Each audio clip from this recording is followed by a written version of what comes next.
Os riscos do sexo oral que você não sabe. Uma pergunta que não pode faltar durante a consulta de investigação e tratamento das ISTs é quando foi a última relação sexual. E muitas pessoas acabam se esquecendo da prática do sexo oral, como se essa prática não fizesse parte de uma relação. E faz. Um caso que eu atendi de um paciente que havia adquirido sífilis, havia se infectado com sífilis e ele não aceitava o diagnóstico porque ele falava que não tinha relações há muitos anos. E quando eu questionei ele sobre a prática do sexo oral, ele falou: ah, sim, faço frequentemente. Então, provavelmente ele adquiriu a sífilis aí, já que ele estava numa fase muito inicial da doença. Então, precisa se entender que é sim uma relação e que também tem alguns riscos. Vamos lá que eu vou te contar. Quem não me conhece, eu sou Márcia Lima Dantas, médica e infectologista. Quero pedir para você não esquecer de se inscrever no canal, curtir o vídeo e compartilhar com outras pessoas para que esse vídeo chegue a muitas pessoas, que isso me ajuda muito. E me segue também nas outras redes sociais. @doutora.marcialimadantas. Todas as outras redes sociais é o mesmo arroba. Primeiro a gente vai entender que todos nós temos bactérias na boca, na garganta, e que elas vivem muito bem ali. É chamado de flora.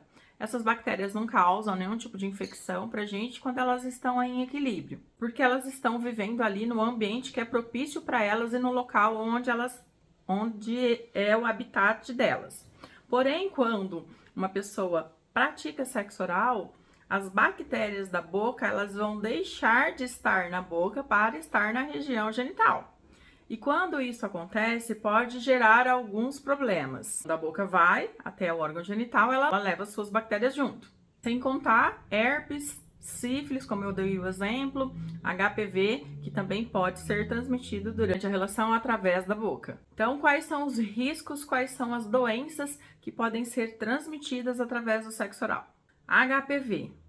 O HPV, ele é um vírus, ele pode estar na boca, inclusive ter lesões na boca, e a pessoa acabou não percebeu, achou que pudesse ser ali alguma outra coisa. E aí, quando ela vai praticar sexo oral, ela pode transmitir para essa pessoa. Lembrando que o HPV ele está relacionado a câncer de garganta e câncer de pênis. Fora o de colo de útero, que está muito bem estabelecido, todo mundo sabe. Agora, o de garganta e de pênis, as pessoas têm desconhecimento sobre isso. Sífilis. O caso que eu contei para vocês de um paciente diagnosticado com sífilis, não aceitava o diagnóstico, até que eu virei para ele e perguntei se ele havia se ele havia praticado sexo oral, e ele falou que sim, várias vezes, que nesses últimos anos ele só havia praticado sexo oral. E acabou que ele se infectou com sífilis. Então, a sífilis também faz parte das ISTs que podem ser transmitidas através da prática do sexo oral. Temos o herpes simples, que se divide entre o número 1, que geralmente acomete as áreas labial e perilabial, e nós temos o herpes tipo 2, que causa lesões genitais.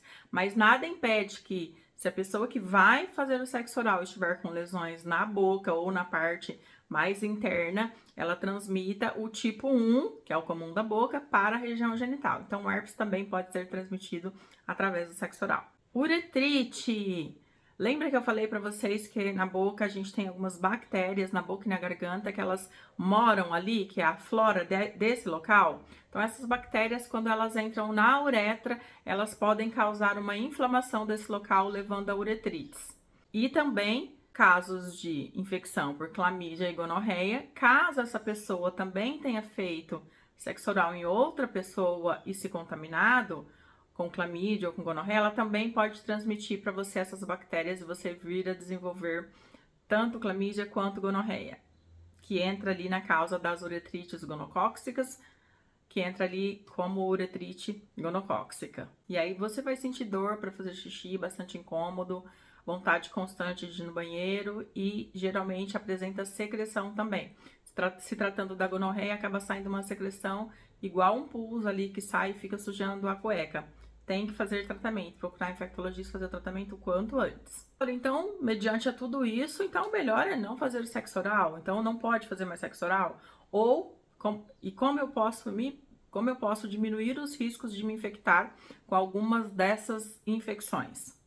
Então, a primeira orientação é o uso do preservativo, fazer a prática do sexo oral com o uso do preservativo. A outra orientação é reduzir o número de parceiros sexuais. Quanto menos parceiros sexuais vocês tiverem, menor a pessoa tiver, menor o risco de infecção.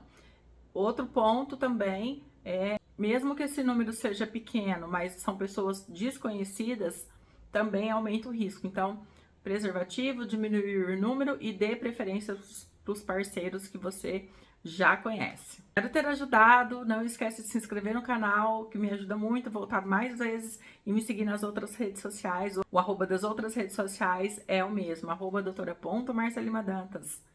Beijos, tchau, tchau.